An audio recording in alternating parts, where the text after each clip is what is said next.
Hello, darlings. So spring has officially sprung here in San Francisco, in that yesterday it was about 65, rainy, foggy, very lovely. I love that kind of weather.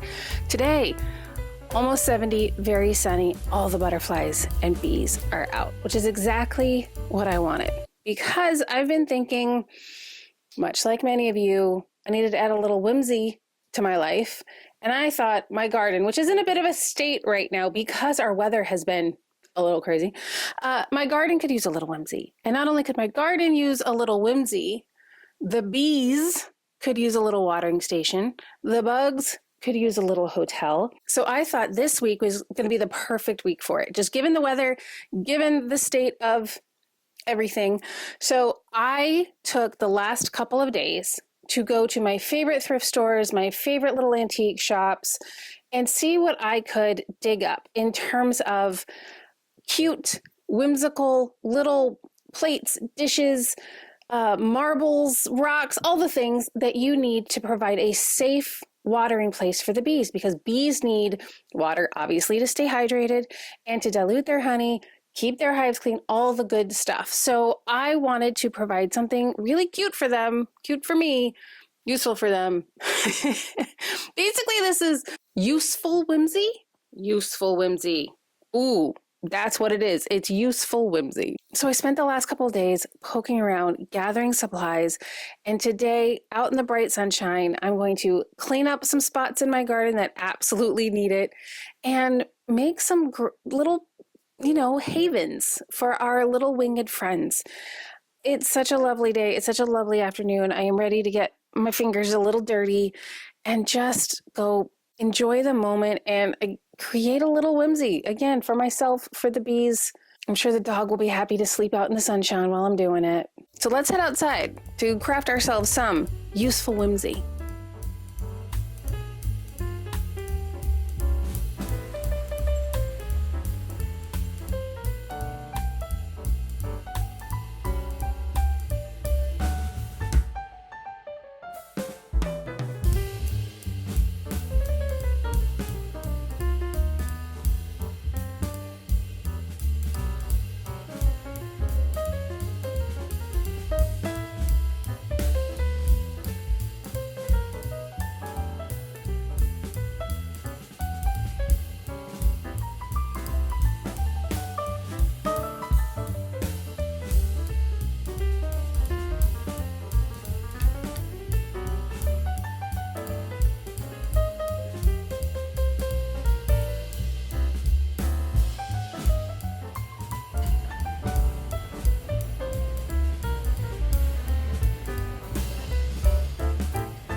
Fabulously drizzy, foggy day at the beach, so I thought I would drive on down to Pacifica, grab myself a coffee, and see what else I could find for my bee watering stations and bee hotels.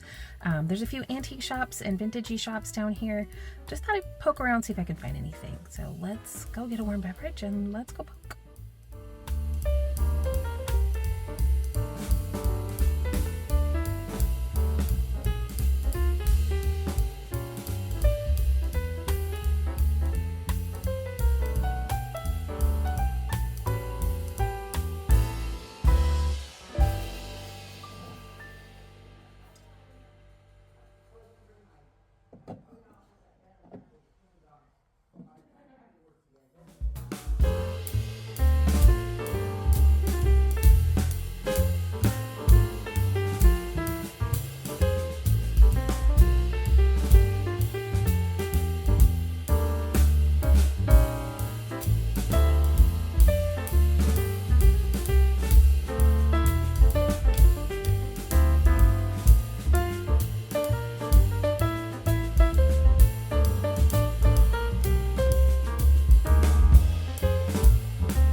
So I decided to put a watering station in these currently overgrown little areas of my garden.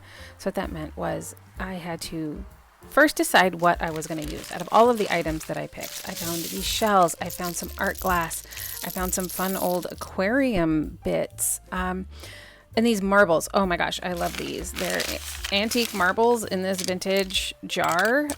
This is what I was searching for all day, and then I end up not using these because I want to save them for something. But I decided to clean out this spot in my lower end of my garden because, again, the weather's been crazy, so everything is really overgrown. But that also, things are coming back to life. I have an artichoke plant that I could have sworn was no longer of this world, and all the rain we had recently brought it back. So everybody, welcome Barry back to the world. So I cleaned out the spots where I wanted to put 2 of the little watering stations. And then after I had that all done, I made sure to clean all of the items I got really thoroughly. You want to make sure there's no kind of weird random residue that could be harmful to the bees. So everything got a really good soak and a really good scrub. And I was just deciding what I wanted to put where. And I had this big mound of blue art glass from the architectural salvage. I decided to make just one deep, lovely pool with that. And another one with the multicolored art glass, just a smaller one.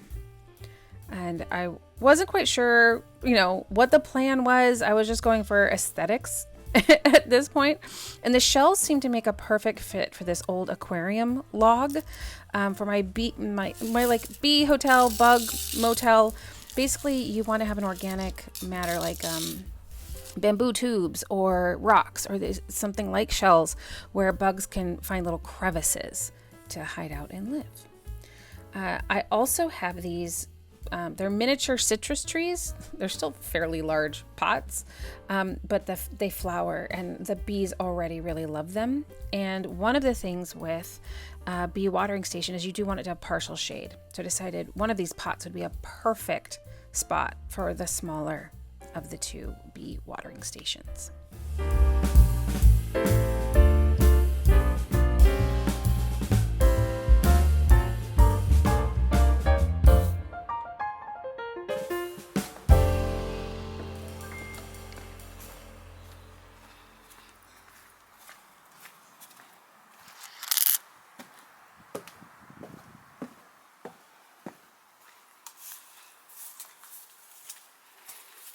I took the larger one full of that really beautiful blue glass down to the newly weeded tub.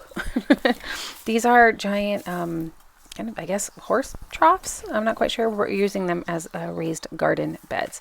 There's my artichoke. Look at him. He's so happy.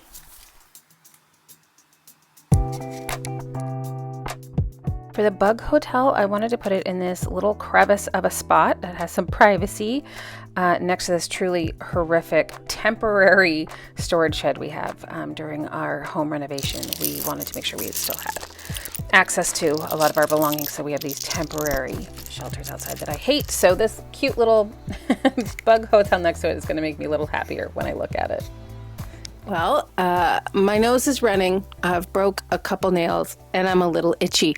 But the bees have a new place to drink, which just makes me so happy. As I was doing, I was really thinking of this idea of useful whimsy, and it's so simple.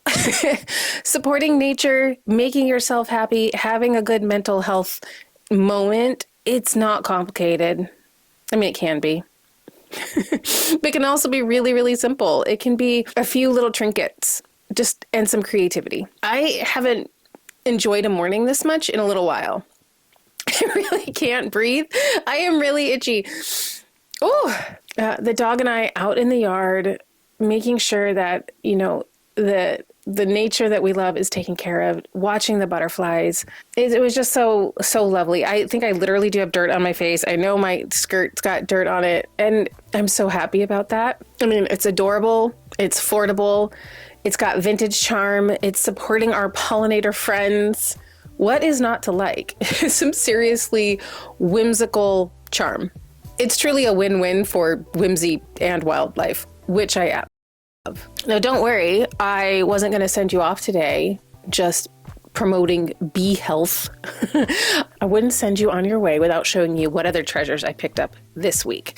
So piggybacking on last week's episode, first thing I got was this Victorian Revival ring. It is a shell set into a gold band. It is clearly from mid-60s. The fact that it is this gorgeous shell, and I got it in Pacifica, which is a little tiny beach town, which I believe we boast the world's most expensive Taco Bell. It's like, not that the food's expensive, but like the building is a $5 million building. It's on the beach. It's stunning. Highly recommend you check it out if you've never been.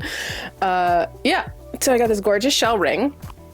I also picked up this vintage hat pin holder with a few pins. Oh, gorgeous.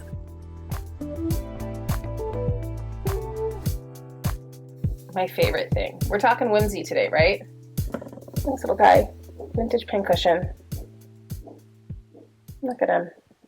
I really hope you enjoyed, thrifting with me, shopping for our trinkets, supporting the bees, supporting the wildlife. I'd love to know in the comments if there's any other sort of wildlife creativity projects you think I should undertake or that you're super into.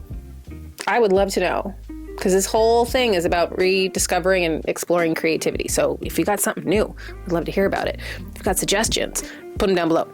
If you think I totally messed up on something, let me know. I want to hear about it. But if you enjoyed this useful, whimsical upcycling project, hit subscribe. Come hang out. Definitely leave me a comment. Share me with your friends. Until I see you next time, stay creative, stay crafting, stay whimsical, and I'll see you soon. Bye.